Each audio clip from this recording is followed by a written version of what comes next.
प्रस्तावना। यह छोटी सी पुस्तक ध्यान और अनुभव का परिणाम है। पुस्तक विचारों की शक्ति के विषय पर सारी जानकारी देने का दावा नहीं करती। यह विचारों को जगाती है, उनकी व्याख्या नहीं करती। इसका एकमात्र उद्देश्य स्त्री और पुरुषों को सत्य की खोज के लिए प्रेरित करना है। वास्तव में वे स्वयं के निर्माता हैं। विचारों के आधार पर हम चरित्र और परिस्थिति को प्रोत्साहित करते हैं, चुनते हैं और बुनते हैं। ठीक उसी तरह जिस तरह एक बुनकर वस्त्रों को बुनता है। भले ही इन्हें हमें अब तक अज्ञानतावश और पीड़ा में बुना हो, लेकिन अब इसे ज्ञान और खुशी में बुने। इस मानव मन के भीतर और बाहर दोनों के स्वामी व बुनकर आप स्वयं ही हैं। अध्याय 1 विचार और चरित्र। एक कहावत है, जैसा मनुष्य अपने मन में सोचता है वैसा ही वह बन जाता है। यह विचार इतना व्यापक है कि मनुष्य ही नहीं बल्कि मनुष्य जीवन की हर स्थिति और प्रत्येक परिस्थिति को अपने भीतर समेटा हुआ है। यह सत्य है कि मनुष्य पूर्णतः वही है जो वह सोचता है और उसका चरित्र उसके विचारों का ही कुल जमा योग है। जिस तरह धरती की गहरी परतों के नीचे छिपा कोई बीज बिना अंकुरण के बाहर नहीं आ सकता, इसी तरह व्यक्ति का प्रत्येक कर्म उसके विचारों का परिणाम है, जो कि ठीक बीज में अदृश्य प्रभाव की तरह है। विचार अदृश्य हों अथवा स्पष्ट तौर पर दिखने वाले, इन विचारों के बिना किसी भी कार्य की कल्पना नहीं की जा सकती। यह बात स्पष्ट तौर पर सभी प्रकार के कार्यों पर समान रूप से लागू होती है, चाहे उन्हें कितना ही त्वरित, अप्रत्याशित या बिना सोचे हुए किया हुआ अथवा सूझबूझ के किया हुआ माना जाए। कर्म विचारों से ही शोषित व पल्लवित होते हैं। सुख और दुख इसके फल हैं। व्यक्ति बाग के एक माली की तरह है जो अपनी बगिया में मीठे और कड़वे फल खुद लगाता है। मन में उपजे विचारों ने ही हमारा निर्माण किया है। हम आज जो कुछ भी हैं, इन्हीं विचारों का परिणाम है।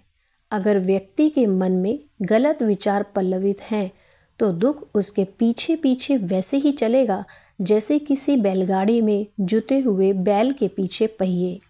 मनुष्य ही स्वयं को मिटाता और बनाता है। निश्चय जानिए, यदि किसी मनुष्य के विचार पवित्र हैं और उसमें सहन शक्ति है, तो यकीनन सुख उसके पीछे पीछे ठीक वैसे ही चलते हुए आएगा जैसे कि उसकी परछाई। मनुष्य जीवन नैसर्गिक नियमों के अनुसार विकास करता है, ना कि किसी वास्तुकार की वास्तुकला की तरह। विचारों के भीतर ही कारण एवं परिणाम छिपे हुए हैं। यह विचारों के संसार में भी उतने ही स्थिर, सटीक और अपरिवर्तित हैं जितने कि इस प्रत्यक्ष भौतिक संसार में। एक महान व्यक्तित्व और देवतुल्य चरित्र का निर्माण संयोग से अथवा भाग्य से होता है, बल्कि यह लंबे समय तक सही दिशा में निरंतर उत्तम विचारों को दिए गए पोषण का परिणाम है। इसी तरह नीच तथा क्रूर व्यक्ति का होना भी मस्तिष्क में निरंतर घृणित और दुष्ट विचारों का स्थान देने का परिणाम है। मनुष्य ही स्वयं को बनाता या मिटाता है। विचारों के कारखाने में वह ऐसे हथियार बना सकता है जो उसे नष्ट कर दें, या ऐसे औजार बना सकता है जिनसे वह अपने रहने के लिए स्वर्ग जैसे आनंददायक और शांतिपूर्ण महल निर्मित कर ले। मनुष्य ही अपने विचारों का मालिक है। वह खुद ही चरित्र को नियत सांचे में ढालने वाला है और अपनी हर परिस्थितियों, माहौल और भाग्य का निर्माता स्वयं ही है। मनुष्य यदि सही विचार चुनता है और उन्हें सही तरीके से क्रियान्वित करता है, तो वह मनुष्य देवताओं जैसी पूर्णता को प्राप्त कर सकता है। ठीक इसके विपरीत, यदि मनुष्य गलत विचार चुनता है और गलत तरीके से उनका प्रयोग करता है, तो वह पशुओं के स्तर से भी नीचे गिर सकता है। मनुष्य के सारे चरित्र, सारे क्रियाकलाप इन्हीं दो चरम बिंदुओं के मध्य ही होते हैं, अर्थात मनुष्य देवतुल्य, उत्तम, सामान्य, दुष्ट या नीच, अधम जो कुछ भी होते हैं, वह स्वयं ही अपने चरित्र का निर्माण करने वाला और उसका स्वामी है।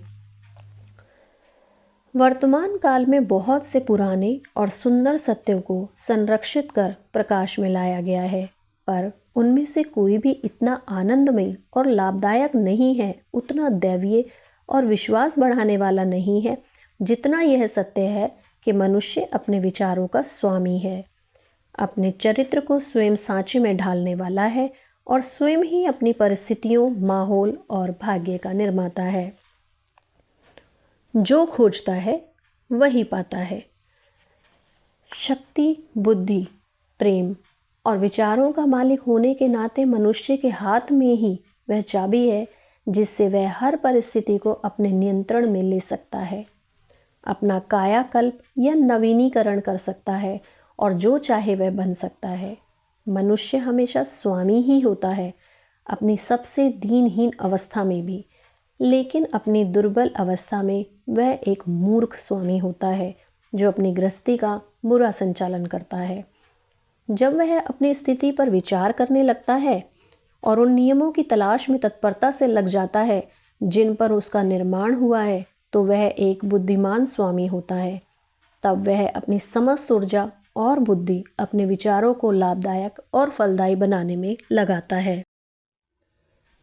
ऐसा मनुष्य जागृत और चैतन्य स्वामी होता है और ऐसा वह आंतरिक चेतना से विचारों के नियमों को खोजकर आत्मविश्लेषण और अनुभवों के आधार पर कर सकता है। बहुत खोजने और खुदाई करने के बाद ही खानों में से सोना और हीरे प्राप्त किए जा सकते हैं।